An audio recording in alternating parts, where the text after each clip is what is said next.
We all know what happened to Uncle Ben, the tragic death that Peter Parker could have prevented, which became the fuel he needed to become responsible with the great power he was bestowed. Ben Parker was like a father to Peter. But what happened to Peter's real father, and his mother for that matter too? Well, let's uncover the truth behind Richard and Mary Parker.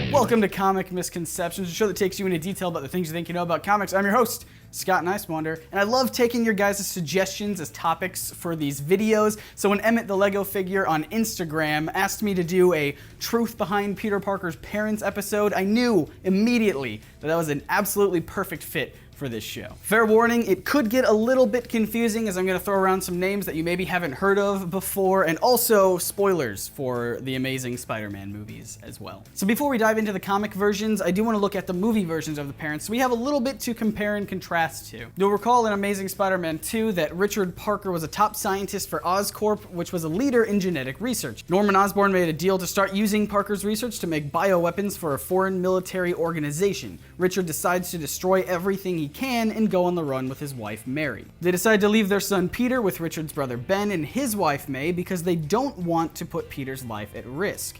They hop on a plane, fight some dude who was sent to assassinate them, and through the scuffle, the plane crashed and everyone presumably dies. There's also this guy, but we'll get to him later. When it comes to the comics, however, not a whole lot has been written about Peter's parents. The first real glimpse we see of them comes in Amazing Spider-Man Annual number 5. Peter finds a newspaper clipping that Aunt May was hiding from him, which says Richard and Mary Parker were traitors to their country. This is echoed pretty similarly in The Amazing Spider-Man 2 when Aunt May tells Peter that she was told Richard went off to sell his research to the highest bidder, betraying everyone that he knew. In both scenarios, Peter goes to do more research, but in the comics he travels a little bit further than a secret subway car. Spidey heads to Algeria, and his info leads him to the headquarters of a secret anti-American spy ring, of which his father was evidently a card-carrying member. He's also confronted by the head of the organization, who is revealed to be none other than the Red Skull. Spider-Man gets away in victory, but defeated by the evidence he's found against his father. Meanwhile, the Red Skull hires a man known as the Finisher to track Spider-Man down and, well, finish him. Finisher locks onto Spidey and starts firing missiles at him via his weaponized car. Spidey's agility allows him to dodge the missiles and lead them to the Finisher's car so they can blow up the source of the threat. With Finisher now dying thanks to the massive explosion he suffered through, Spider-Man convinces him to use his last moments and tell him everything he knows about Richard Parker. The story goes that Richard was actually a double agent who infiltrated the organization. Red Skull found out and he hired Finisher to, again, finish him. Red Skull sends Richard on a mission to deliver some papers out of the country, and Mary comes along as well, as she went everywhere with her husband. But the Finisher had tampered with the plane, and that caused it to crash with Richard and Mary inside. Back at the headquarters, Red Skull had his men plant some false evidence against Richard that would make him out to look like a traitor to America, including the card Spider-Man found earlier, which was revealed to be concealing his father's credentials as a US counter-spy. Going back to the movie, we see kind of similar things throughout, like the falsified evidence and the plane crash and this guy, who might possibly be a younger version of the Finisher. But Peter's dad wasn't just some spy, he was a full-on agent of S.H.I.E.L.D, and so was his mom. In Untold Tales of Spider-Man number 0, we see a little bit more backstory on them. Richard was in the Special Forces when he was approached by Nick Fury, who offered him a role at S.H.I.E.L.D as a covert operative. There he met Mary Fitzpatrick, who worked as a translator and data analyst for the organization. She wasn't a fan of her desk job, but Richard helped her get out into the field. The two got married and went on many missions together, and they even saved Wolverine from Baron von Strucker before finding out they were about to have a child.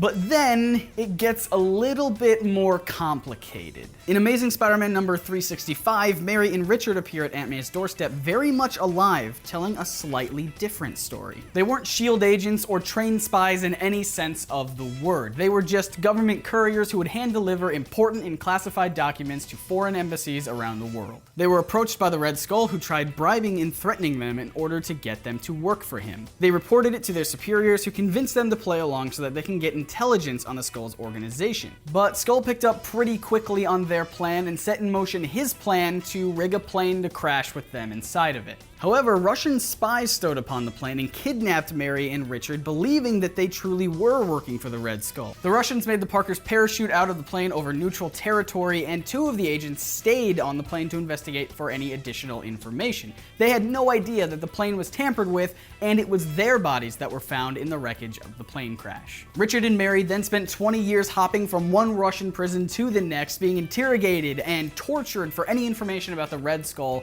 that they would find useful. Back in present day, Peter is unconvinced that the people that made their way back into his life are really his parents. He wants to go reinvestigate the headquarters of the Red Skull once more, but the problem is that it's revealed all of this time the Red Skull hasn't actually been behind it. I mean, he was, but not the real Red Skull, not Johann Schmidt. Everything up until this point that involves the Red Skull was actually a guy by the name of Albert Malik, who's just posing as the Red Skull. You see how things start to get a little bit more complicated. It was Malik who approached Richard and Mary about working with him, Malik who attempted to kill them in a plane crash, Malik whose base Spider-Man broke into to find info on his parents, and Malik that holds the truth behind everything Spider-Man has questions about. Unfortunately, Malik was killed a while back on a plane, which I guess is kind of ironic. Through many issues following, Peter and May finally accept that it is the real Richard and Mary that have returned to them. Peter even reveals his biggest secret to them in Amazing Spider-Man 387 by showing that their son is the hero Spider-Man. A nice touching family moment later, and everything is right with the world.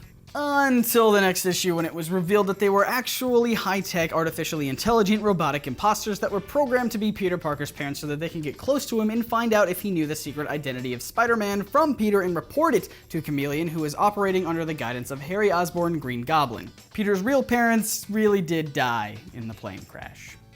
But the comics aren't the only ones showing a return of Peter's parents. An alternate ending to the Amazing Spider-Man 2 movie was released that shows bearded Richard Parker survived the plane crash and has been living in secret ever since. He even delivers the line, "With great power comes great responsibility." So we have a basic understanding and outline of these characters, even though the renditions might change from time to time. But I am not finished yet. What if I told you that there was one man who was threaded throughout the life of Peter Parker and his parents, and it's this man right here. For those of you who don't know, this man in the shadows from both Amazing Spider-Man 1 and 2 is most likely Gustav Fiers. I say most likely because he was only introduced as Mr. Fierce in Amazing Spider-Man 2, and there are 2 Fierce brothers, Gustav and Carl, the latter of which has another name that we know him by, the Finisher. That's right, it's all connected. This guy, these people, obviously him, and all of these guys except him.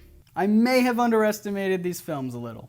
Gustav Fiers himself has never actually been in a comic book, at least none that I could find. Instead, he was introduced in a trilogy of Sinister Six novels written by Adam Troy Castro. Yes, novels, books, actual books with words.